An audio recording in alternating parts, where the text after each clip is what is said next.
We often hear about the big companies in Wiltshire, but we seldom hear about the smaller ones that are doing big things. So I was amazed to find out that Europe's only tennis ball factory is based in Box, near Corsham.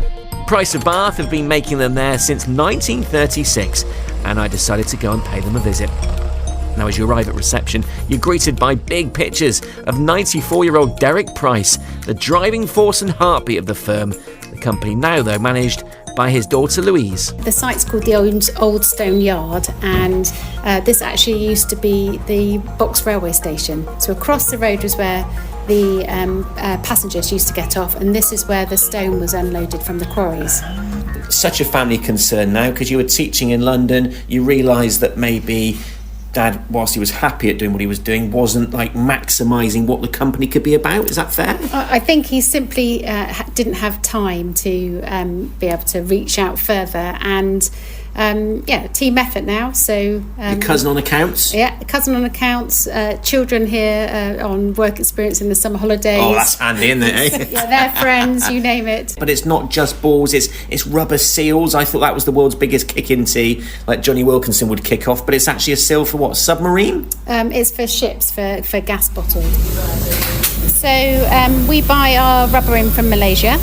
Essentially looks like lots of elastic bands when it comes to us in a pallet, and then we take that, make that pliable by heating it up and warming it, and then we add a number of ingredients, fillers, to get weight and get colour into it. And at that point, it still wouldn't make anything. You then have to put something to speed that process up and to cook it, some curatives into it, and some colour,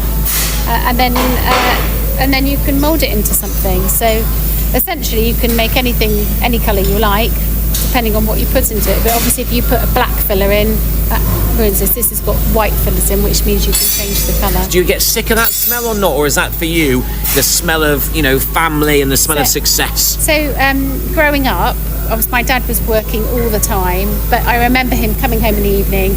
First thing he would do, a large gin, and watch the 6 o'clock news, and I used to climb on his lap, and obviously he'd been at work all day, and this smells of him to me. That is beautiful, isn't it? It's nostalgia wrapped up. It's love, it's family. Oh, that's great. Loving that. My first year here, we bought a new machine, and actually we have reverted back to reconditioning the old machine. They just don't last as long. But the machine we're going to look at now, which is it's a rubber mill, that is from the 1970s. And even reconditioned now, if we wanted to buy one of the same quality, the same size, it would still be about 80 or 90,000. New would be probably a few $100,000. So you look after these things, the gears, the engines, and they're beautifully made. They're a work of art themselves. But come and have a look at it. This is the rubber mill. This mixes 50 to 60 kilos at a time, and all the ingredients have to be fed in. It's an open mill, which is Andy's starting now and get quite noisy. That's good, we like that. Always going round. Essentially, if you can see, there's a bowl at the front and then another bowl behind it. They turn together, and they emit force and friction together to mix. That's how they move, like this, together. So, and it just gets thinner and wider. Yeah, you'll be able to. He's going to put something on so you can see. That's a bale of rubber. That's already been on the mill once, to make it a bit more pliable. So at the moment it's cold. If you drop that on the floor, it'd be really bouncy. Right.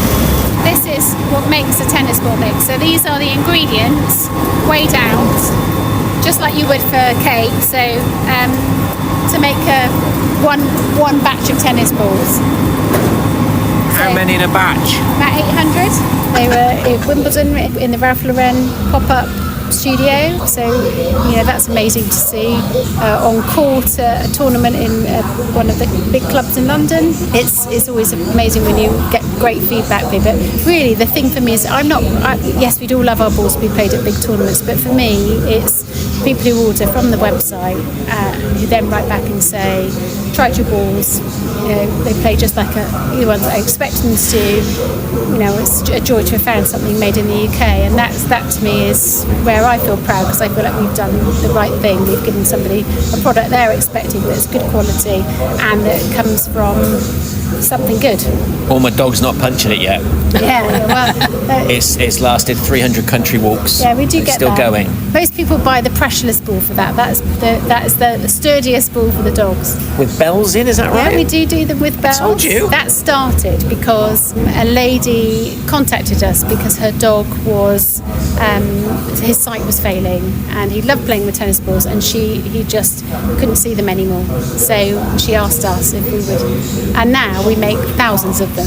But that was maybe 6 years ago. So I love that.